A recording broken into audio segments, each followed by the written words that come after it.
Saludos, estimados amigos digitales, donde quiera que ustedes se encuentren, reciban mi abrazo virtual, mi cariño, mi respeto y mi agradecimiento por estar ahí.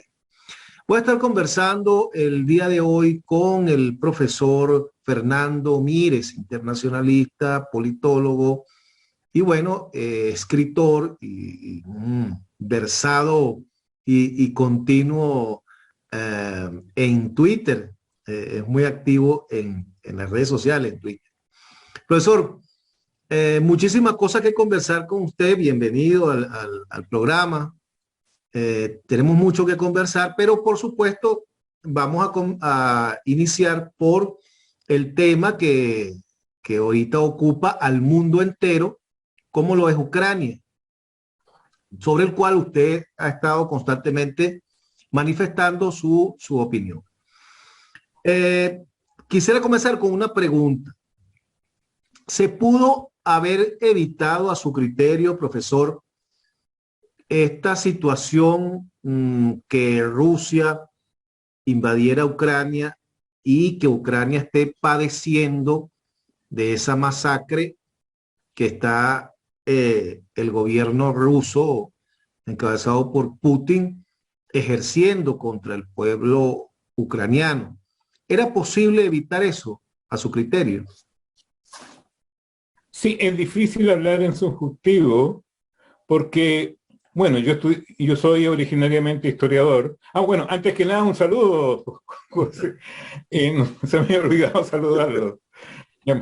Sí, es difícil decir hablar en subjuntivo porque como yo estudié historia originariamente, una de las primeras cosas que se aprenden en historia es que en la enseñanza de la historia el subjuntivo está prohibido. Pero voy a tratar de no hablar como historiador, sino que como ciudadano común y corriente en este punto, y voy a hablar un poco en subjuntivo. ¿Qué hubiera pasado si? ¿Ya? ¿Qué hubiera pasado si, por ejemplo, la comunidad económica, la Unión Europea, hubiese previsto, a partir de una serie de hechos que se habían plasmado en la realidad, si hubieran previsto hacia dónde iba la estrategia de Putin? Porque la historia no comenzó con Ucrania. Es una historia larga que viene desde la época de Yeltsin incluso. Cuando en 1991 o 1992, Yeltsin fundó la OTSC, OTSK, que era un equivalente a lo que es la OTAN, pero formado fundamentalmente con países balcánicos. Y eso provocó la huida prácticamente en masa del contexto ruso de una gran cantidad de países, entre ellos Bulgaria, Rumania, Hungría, Polonia, los países bálticos y más todavía. Es decir, pidieron inmediatamente auxilio y entraron a formar parte de la OTAN. Entonces ya estaba previsto el conflicto entre dos organizaciones militares. Porque la OTSS, que tiene que tiene un lindo nombre, Organización del Trabajo para la Cooperación Social, algo así, es simplemente una OTAN rusa, rusa, postsoviética, por decirlo así. Y funcionaba.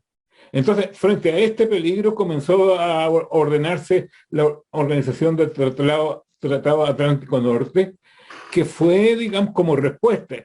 En ese punto, todo depende de dónde comenzamos a contar la historia. Porque si empezamos a contar la historia como la cuenta Putin, que todo comenzó con el avance de la OTAN hacia el este, entonces tendríamos que decir, quizás Putin tenía razón, pero es que no comenzó con el avance hacia el este, sino que comenzó como reacción a la llamada OTAN rusa. Y así sucesivamente se han venido produciendo los hechos. ¿Qué hubiera pasado si estas naciones no se hubiesen integrado? Probablemente estarían en un peligro mucho mayor ahora. ¿Qué hubiese pasado si los países europeos no solamente hubiesen percibido la dirección hacia donde iba Putin, sino que hubieran tomado sus resguardos, que se hubieran emancipado no económicamente, sino que energéticamente de Rusia? Yo vivo en un país que está tremendamente endeudado energéticamente con Rusia, prácticamente hipotecado.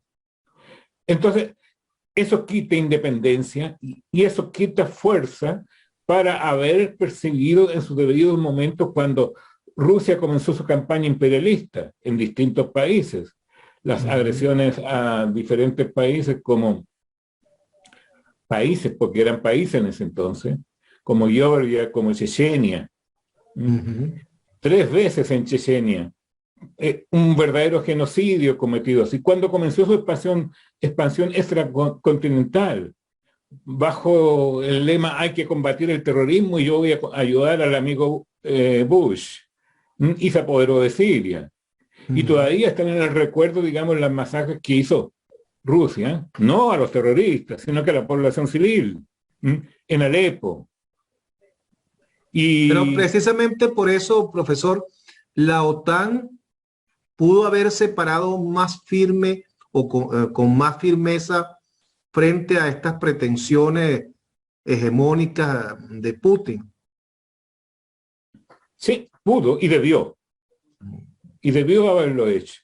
Pero la hipoteca económica prácticamente no lo permitió. Y en este punto tendría que decir, no solamente durante el gobierno de Schröder en Alemania, sino que bajo el gobierno de Angela Merkel se firmaron los tratados más importantes con respecto a los acueductos del gas, hasta el punto que estamos dependiendo totalmente, y todo el mundo aquí está pensando qué va a pasar el día que nos corten el gas. Es decir, estamos frente a una situación, estamos comprometidos. Claro, comprometidos. Y además Ucrania es una de las principales, uno de los principales países productores de alimento en Europa. Entonces, sí, lo que viene no es cualquier cosa, profesor, ¿no? Algunos dicen, algunos señalan, he escuchado por ahí a varios intelectuales decir que ya estamos en la Tercera Guerra Mundial. ¿Es así? Y todo depende de cómo la escriban los historiadores. Pero digamos, las connotaciones son mundiales. Y pueden ser mucho más mundiales. Hoy día mismo hemos recibido la noticia del incendio de un reactor. Yo creo que no ocurrió por casualidad. Cualquier aviador sabe muy bien a dónde apuntar y tiene claramente un mapa que no depende de él, sino que está computurizado. Y bueno, ese incendio del reactor ya está provocando enrarecimiento, radioactivación del aire. En Austria ya se ha detectado. Entonces, Putin prácticamente no necesitaría armas atómicas. Basta, digamos, con que haga explotar los reactores en Ucrania. El único problema es que le puede llegar a Rusia también.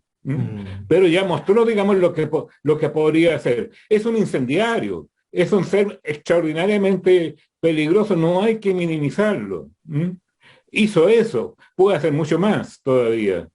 Y ese es las implicaciones, en las implicaciones para el propio, para el pueblo ruso, para el gobierno, para el Estado, para Putin, de estas acciones que está llevando adelante y que estamos observando que el mundo en su gran mayoría ha condenado al pueblo ruso, lamentablemente también al pueblo ruso, no solamente a Putin, por esta acción. Entonces los cálculos de Putin parece que no le están saliendo como él quisiera. Sí, pero el problema, digamos, que la mayoría de los comentaristas se ponen en la cabeza de Putin como si ellos fueran Putin. Entonces, aplican la propia racionalidad que ellos manejan muy bien en Putin, pero yo creo que la racionalidad de Putin es totalmente distinta, porque habría que preguntarse por qué quiere a toda costa anexar a Ucrania. Los economistas dicen, bueno, porque la región más poderosa, económicamente más poderosa del contexto ruso. Otros dicen por razones míticas, porque siempre Ucrania y Rusia fueron una sola nación, hasta el punto que Putin la descalifica como nación y dice que solamente es un territorio. En fin, lo importante es que Ucrania, y eso es la principal definición de nación, está acreditada internacionalmente como nación ante las Naciones Unidas. Y podemos inventar 20.000 definiciones de nación. Las libertades tienen un costo, profesor. La libertad no es gratuita. Nos ha enseñado la historia, usted que es historiador. ¿Cuál es el costo que tendrá que pagar Ucrania por su derecho a ser una nación libre e independiente?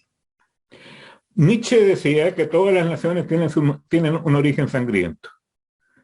Es decir, no solamente es el caso de Ucrania, todas las naciones han salido a la luz mediante un parto sangriento y muy doloroso. Si uno revisa, digamos, cómo se originaron las naciones latinoamericanas, bueno, algunos incluso llegan a hablar del holocausto de las poblaciones originarias. Es decir, el origen de la nación es en la misma Rusia, son realmente luctuosos. Entonces, no estamos frente a una excepción en la historia.